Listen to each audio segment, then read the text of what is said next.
Psalm 78.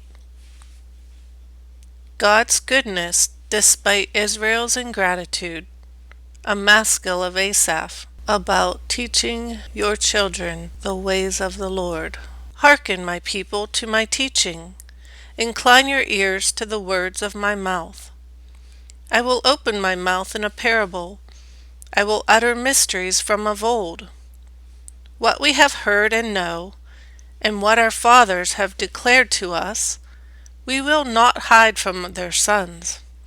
We will declare to the generation to come the glorious deeds of the Lord and his strength, and the wonders that he wrought. He set it up as a decree in Jacob, and established it as a law in Israel, that what he commanded our fathers they should make known to their sons, so that the generations to come might know, their sons yet to be born, that they too may rise and declare to their sons, that they should put their hope in God, and not forget the deeds of God, but keep his commands, and not be like their fathers, a generation wayward and rebellious, a generation that kept not its heart steadfast, nor its spirit faithful toward God. The sons of Ephraim, ordered ranks of bowmen, retreated in the day of battle. They kept not the covenant with God, according to his law they would not walk, and they forgot his deeds, the wonders he had shown them. Before their fathers he did wondrous things in the land of Egypt, in the plain of Zoan. He cleft the sea and brought them through, and he made the waters stand as in a mound. He led them with a cloud by day, and all night with a glow of fire. He cleft the rocks in the desert, and gave them water in copious floods. He made streams flow from the crag, and brought the waters forth in rivers. But they sinned yet more against him, rebelling against the Most High in the wasteland, and they tempted God in their hearts, by demanding the food they craved. Yes, they spoke against God, saying, "Can God spread a table in the desert?" For when he struck the rock, waters gushed forth, and the streams overflowed. Can he also give bread and provide meat for his people? Then the Lord heard and was enraged, and fire blazed up against Jacob, and anger rose against Israel, because they believed not God, nor trusted in his help. Yet he commanded the skies above, and the doors of heaven he opened. He rained manna upon them for food, and gave them heavenly bread.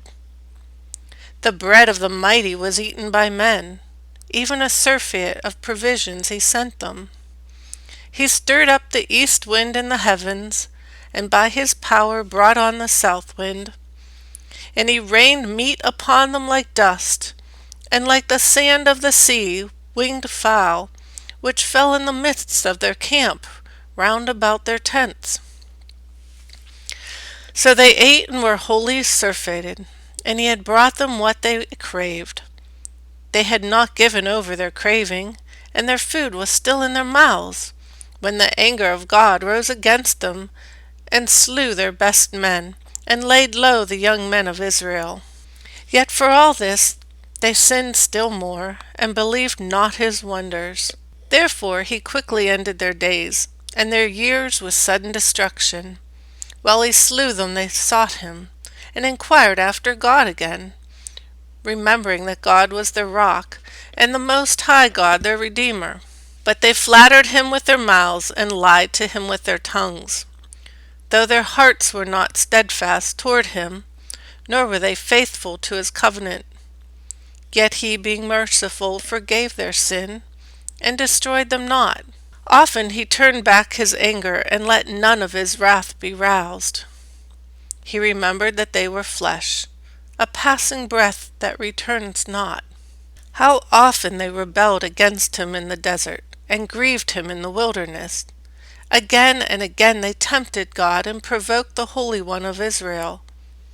They remembered not his hand, nor the day he delivered them from the foe, when he wrought his signs in Egypt, and his marvels in the plain of Zoan, and changed into blood their streams, their running water, so that they could not drink, He sent among them flies that devoured them, and frogs that destroyed them. He gave their harvest to the caterpillar, the fruits of their toil to the locust. He killed their vines with hail, and their sycamores with frost. He gave over to the hail their beasts, and their flocks to the lightning.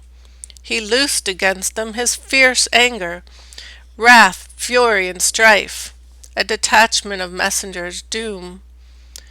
When he measured the course of his anger, he spared them not from death, and delivered their beasts to the plague. He smote every firstborn in Egypt, the fruits of manhood in the tents of Ham.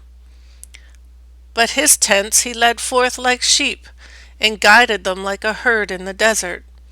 He led them on secure and unafraid, while he covered their enemies with the sea. And he brought them to his holy land, to the mountains his right hand had won. And he drove out nations before them. He distributed their inheritance by a lot, and settled the tribes of Israel in their tents. But they tempted and rebelled against God the Most High, and kept not his decrees. They turned back and were faithless like their fathers. They recoiled like a treacherous bow. They angered him with their high places, and with their idols roused his jealousy. God heard and was enraged, and utterly rejected Israel. And he forsook the tabernacle in Shiloh, the tent where he dwelt among men. And he surrendered his strength into captivity, his glory into the hands of the foe. He abandoned his people to the sword, and was enraged against his inheritance. Fire consumed their young men, and their maidens were not betrothed. Their priests fell by the sword, and their widows sang no dirges. Then the Lord awoke, as wakes from sleep a champion overcome with wine. And he put his foes to flight, and cast them into everlasting disgrace. And he rejected the tent of Joseph, and the tribe of Ephraim he chose not. But he chose the tribe of Judah, Mount Zion which he loved. And he built his shrine like heaven, like the earth which he founded forever. And he chose David, his servant, and took him from the sheepfolds. From following the ewes he brought him, to shepherd Jacob his people, and Israel his inheritance. And he tended them with a sincere heart. With skilled hands he guided them.